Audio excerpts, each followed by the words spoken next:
What is it that every woman ultimately wants in a relationship? What I'm going to do is I'm going to break down the frames that guys typically learn in the Soul Seducer system, the Soul Seducer operating system, and I'm going to show you exactly how she's operating. And now this is going to go contrary to some stuff that you've seen. You might get triggered in this. If you're a woman and watching this might give you some insights into what's happening with you. It might trigger you. You may be like, that's not me. I don't like the way he's talking. That's okay. Just remember that if I'm talking to a guy who's going through a situation where his wife is leaving him or he's being manipulated, I'm going to talk strongly. If I'm talking strongly with you as a guy who's been manipulated and going through this kind of situation, is to give you permission to stand up more for yourself. This is why I speak the way that I do. I've worked with thousands of men, oftentimes men in this room crying in front of me and asking me, how do I get this woman to calm down? How do I get this woman to not take my children away? And so being in this game of coaching and getting my knuckles bloody in this game of just the pit of despair that guys actually go through, the society has no concept at all of the hardships that men go through. And so the whole purpose of these frames I'm going to make and show for you is to give you a little bit of insight so that you know exactly what's going on in your situation, in your relationship. And then after that, you'll see that I know what I'm talking about. And maybe you want to set up a call, Join Soul Seducer, which will be the greatest investment you've ever made in your adult life. So let's get started.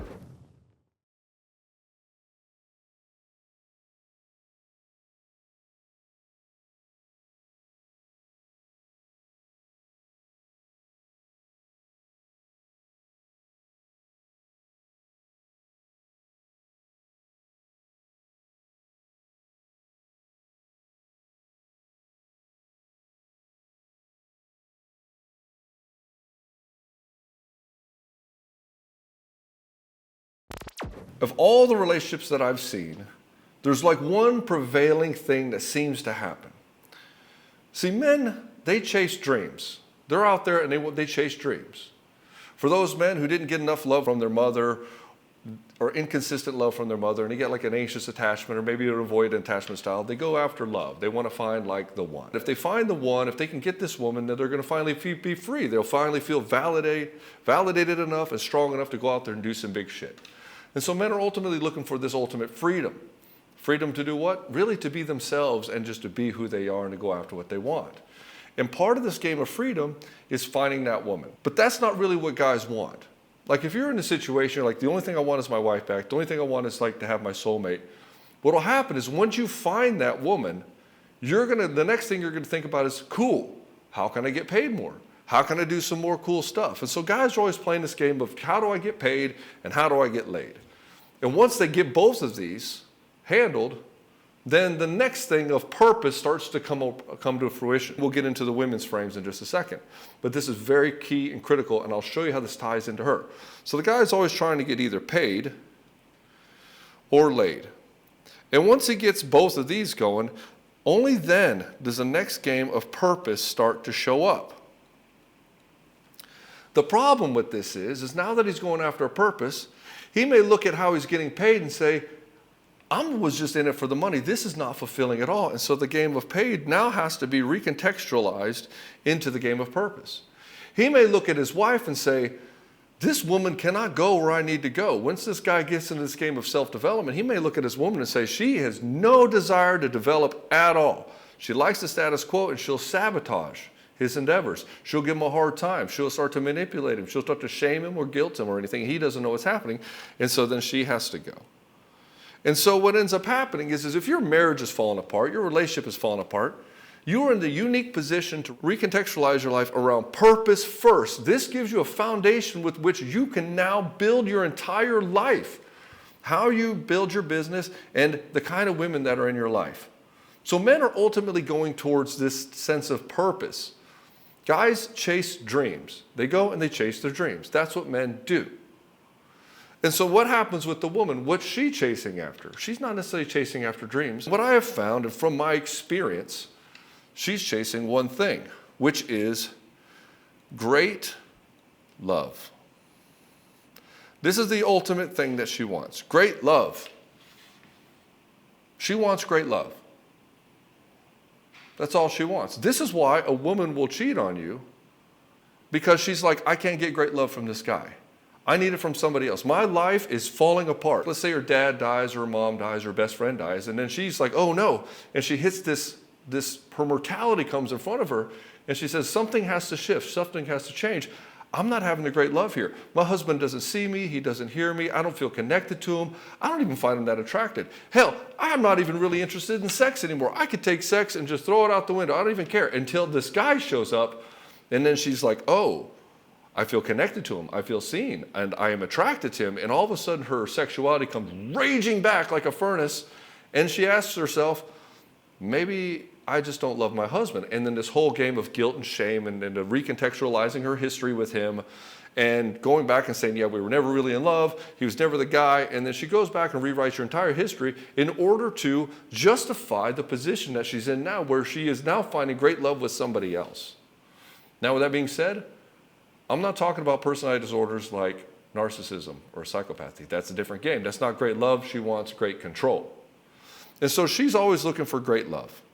And the way that she finds great love is this. If you've read any romance novel, or heck, all the Disney movies kind of follow the same pattern, and I'll highlight that here in this first video, which is trying to get great love. But she doesn't want just great love from anybody. You can promise a woman that you'll love her forever, and she'll be like, I don't want it.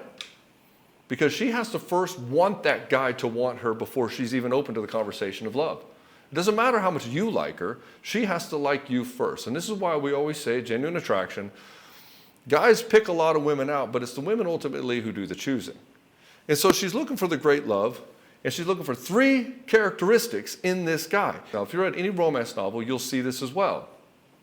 In fact, let's back up a second and look at what the Google engineers tried to figure out. Because all these guys and their infinite wisdom and all their massive data, the Google guys were like, well, what are women searching for online? I would love to learn what it is that women want. If you're a computer guy and you haven't had a lot of action, this makes a lot of sense. Of course you're going to do that. Let's take a scientific approach. And this is what they found out. They found out that women were going after 5 archetypes. The first archetype was the vampire. And you've seen this, right? Interview with the Vampire, all the Anne Rice novels, it's all this weird S&M stuff associated with vampires. Or Twilight, right? They had vampires, but they also had another archetype, which was the werewolf. He's broken. There's something wrong with him. He needs somebody to kind of save him from himself, from his savagery. The vampire likes to dominate and control.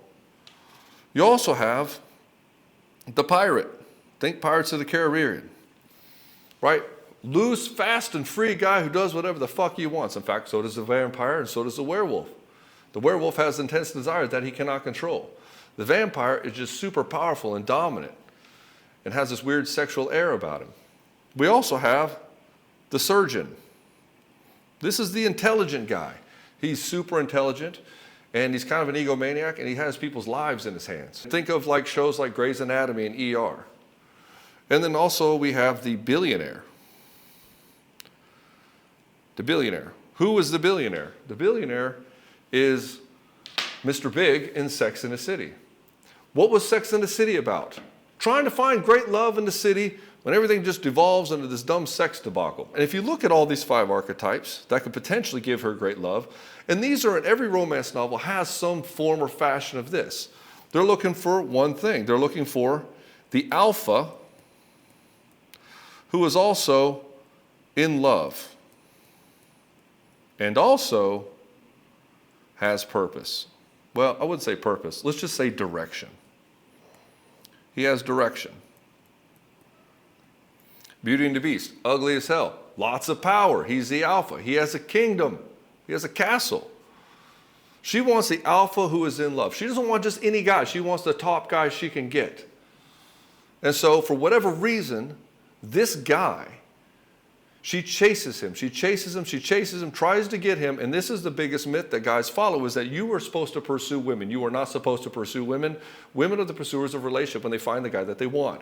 When a woman finds the guy that she wants, she will lock in all of her 5 senses in order to figure out how to get him. She will pursue the fuck out of him.